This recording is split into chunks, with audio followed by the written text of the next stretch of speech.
আজকে সু একটা খুব সত্যি কথা বলেছে, একদম সত্যি কথা। সত্যি, মেয়েদেরকে নগ্ন করতে হলে মেয়েদেরই দরকার, কোনো পুরুষ কিন্তু কোনো মেয়েদেরকে মানে নগ্ন করে না, ছেড়খাড় করে না। একটা সংসার ভাঙার পেছনে কিন্তু কোনো পুরুষ দরকার হয় না, একটা মেয়ের জন্য একটা মেয়ে কাফি, তাই না? তাহলে সু কথাটা একদম নিজ কথা বলেছে, একদম সত্যি কথা বলেছে। কেন এই কথাটা কেন বলছি নিশ্চয়ই তোমরা সবাই জানো কি না, না জানলে আমি একটু তোমাদেরকে মনে করিয়ে দিই। তার আগে হ্যালো বন্ধুরা, কেমন আছো? আশা করি তোমরা সবাই ভালো আছো, আমিও ভালো আছি। আর ভালো থেকো, সুস্থ থাকো, এই কামনাই করি। আর ভিডিওটা শুরু থেকে এন্ড অবধি দেখো, ভালো লাগলে লাইক কমেন্ট করো, নতুন বন্ধুরা হলে একটা সাবস্ক্রাইব করে দিদিভাইটার পাশে থেকো। তো সু যে আজকে একটা সত্যি কথা বলেছে, সত্যি শুনে আমার খুব হাসি পাচ্ছিল। আজকে সু কেন এই কথাটা বলল তার পিছনের কারণটা আমি বলে দিই। একটা মেয়ে সত্যি একটা মেয়ের পেছনেই লাগে, কোনো পুরুষ কিন্তু লাগে না, একদম বাস্তব কথা, একদম সত্যি কথা। আজকে সুয়ের কেসটা, একটা যে কেস, বহুত বড় একটা কেস, সেই কেসটা কার জন্য?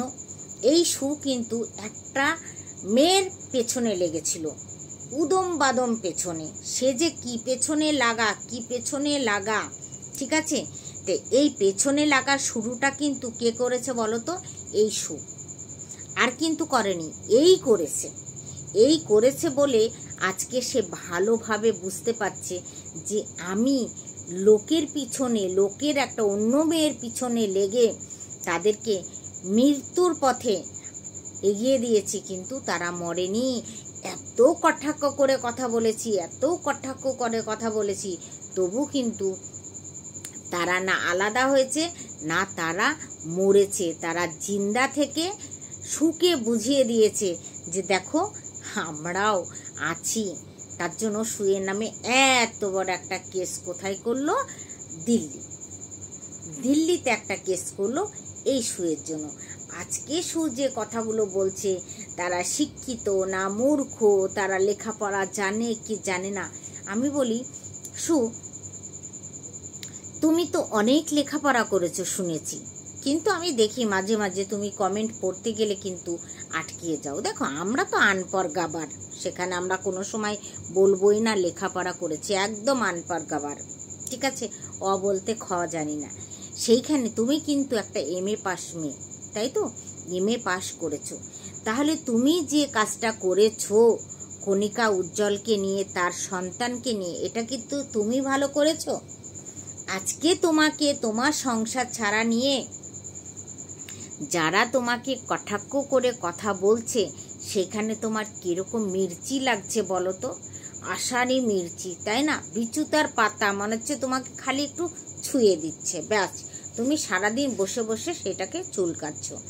তো তুমি একটা দেখিয়েছো যে আমার বরের সঙ্গে বনিবনাত হচ্ছে না, কি বলেছে? ছি দিয়ে তোমাকে 6 সিদ্ধান্তের নয়াকার ল বলেছে, তার জন্য তুমি তোমার সংসারটাকে ছাড়ছো, তাই তো?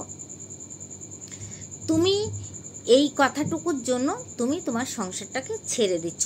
12 বছরের সংসার, 12 বছর, একাধ বছর না, একাধ মাস না, 12 বছরের একটা সংসার তুমি ছেড়ে দিচ্ছ।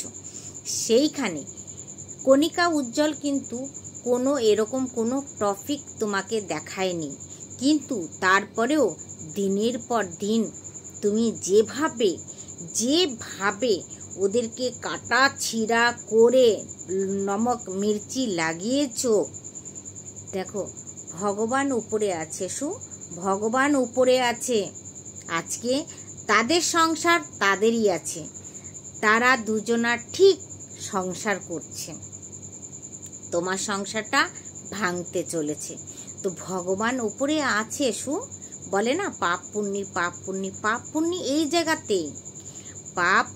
এই জায়গাতেই আজকে তুমি চেয়েছিলে অন্য কারো সংসার ভাঙুক, তারা ভেঙে চুরমার হয়ে যাক, কিন্তু পারোনি আর পারবেও না। পারবেও না। তো তুমি যে কথাটা বলেছো না, যে একটা মেয়েকে নগ্ন করে, ঠিক কথা বলেছো। যেটা তুমি করো, যেটা তুমি করো, ঠিক আছে? এটা কেউ করুক আর না করুক, তুমি কিন্তু এই জিনিসটাকে ভালোভাবে করো, তাই না?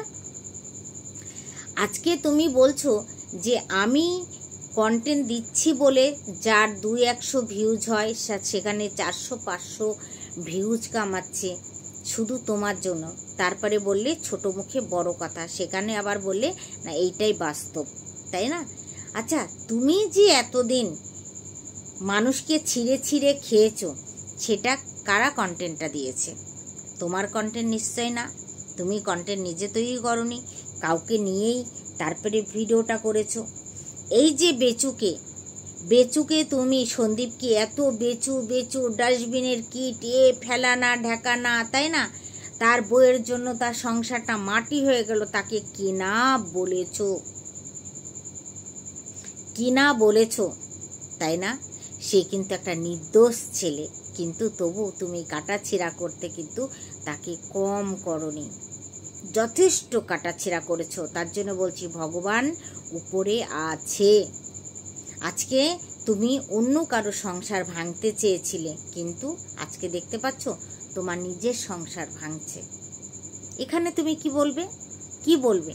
আজকে তুমি ছাপাই দিতে বসেছো আমার শ্বশুর শাশুড়ির সঙ্গে আমার কিছু হয়নি, আমার হয়েছে আমার বরের সঙ্গে। কেন হলো ভাই? তুমি তো এত বুদ্ধিমান মেয়ে, তুমি এত শিক্ষিত মেয়ে, তাহলে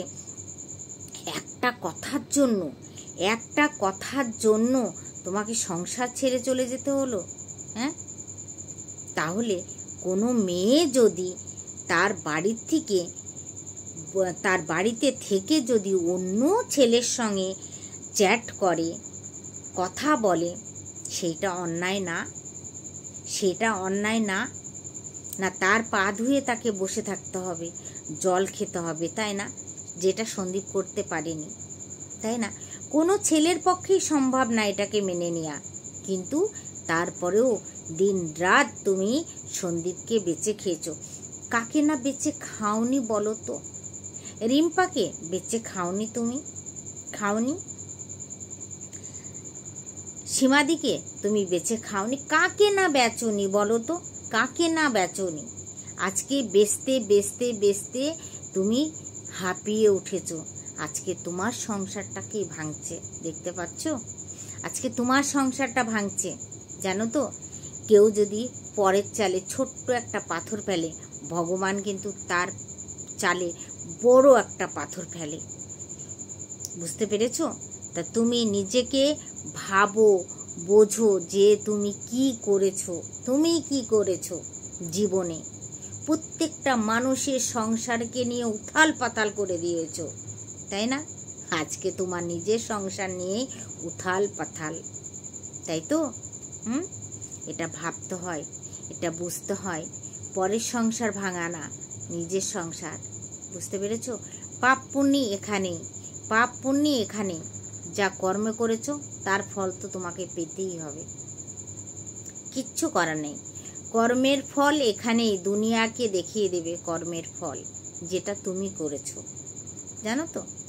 কাকে না বেচেছো। সবাই দুনিয়াতে অশিক্ষিত, যত বুদ্ধির সাগর তোমার মাথায় আছে, যত বিদ্যার সাগর সব তোমার মাথায় আছে, যত বুদ্ধি সব তোমার মাথায় আছে। সবাই তো বুদ্ধু গো, আনপড় গাবার, তাদের মাথায় কোনো বুদ্ধি নাই। সংসার করতে হয় তাই করে। তোমার মতো এত বুদ্ধিমান থরি না, এত বুদ্ধিমান। আজকে তুমি এত পয়সা কোথার থেকে পাচ্ছ? কোথার থেকে আসলো তোমার কাছে এত পয়সা? কিচেন ঠিক করলে, টয়লেট বাথরুম ঠিক করলে, ঘর ঠিক করলে, সব কিছু করলে, সোফা, আইফোন, আবার এখন তুমি ঘর ভাড়া নিয়ে সেখানে জিনিসপত্র কিনছো। এখন তোমার কাছে এত পয়সা কোথার থেকে আসছে? সেই পয়সার হিসাব কি তুমি দিতে পারবে? কিন্তু কেউ হিসাব চেয়েছিল বলে তুমি বলেছো যে আমার বর আমার 1 পয়সা নেয় না, আমার পয়সা জমা থাকে। এর আগেও তো তোমার বর তাহলে তোমার পয়সা নেয়নি, কিন্তু তারপরেও তুমি সেই মানুষটাকে ছোটোর পর ছোট করেছো যে আমার বরের পয়সায় জল গরম হয় না, হ্যাঁ না? আজকে তোমাকে কিন্তু সেই সাপাটাই তোমার মুখ দিয়ে দিতে হচ্ছে যে আমার পয়সা কিন্তু 1 পয়সা লাগে না, যা খরচা হয় সব আমার বরের পয়সায়। তাহলে সেই দিন সেই কথাটা কি মিথ্যা ছিল, না আজকের সেই কথাটা তোমার মিথ্যা? যেই দিন তুমি বলেছিলে যে আমার বরের পয়সায় জল গরম হয় না, সেই কথাটা মিথ্যা, না আজকে বলছো যে আমার পয়সা একটাও খরচা হয় না, যা A to Z খরচা করে, মানে তোমার পোষ্যটা পর্যন্ত সেই খরচাটা পুরো তোমার বরের? আজকের কথাটা সত্য, কোনটা আমরা সত্য মানব? কোনটা তুমি বলবে যে কোনটা সত্যি মানা যায়, তাই না? বলো তো, তোমার কোন কথাটাকে বিশ্বাস করবে আর কোন কথাটা অবিশ্বাস করবে মানুষ মানে বুঝতে পারে না যে কি করবে, তোমার কোন কথাটাকে মানবে। বুঝতে পারছো? তুমি নিজেকে নিজে অনেক বুদ্ধিমান মনে করো, অনেক চালাক মনে করো, তাই না? কিন্তু জানো তো বাবার উপরেও বাবা থাকে, তাই না? আমার যেরকম বাবা আছে, আমার বাবারও কিন্তু বাবা আছে। তো বুদ্ধি শুধু তোমার ঘটে আছে এটা মনে করো না, কোনো সময় এটা মনে করবে না যে ঘটে সব ভগবান বুদ্ধি তোমাকেই দিয়েছে আর বাদবাকিগুলোকে বুদ্ধু বানিয়ে রেখেছে, এটা কিন্তু কখনোই ভাববে না। এটা ভাবা ভুল। বুঝতে পেরেছো? আশা করি বুঝতে পেরেছো। ঠিক আছে, তো চলো ভিডিওটা আমার এইটুকুই ছিল, এইটুকুই বললাম। ঠিক আছে, টাটা, বাই বাই।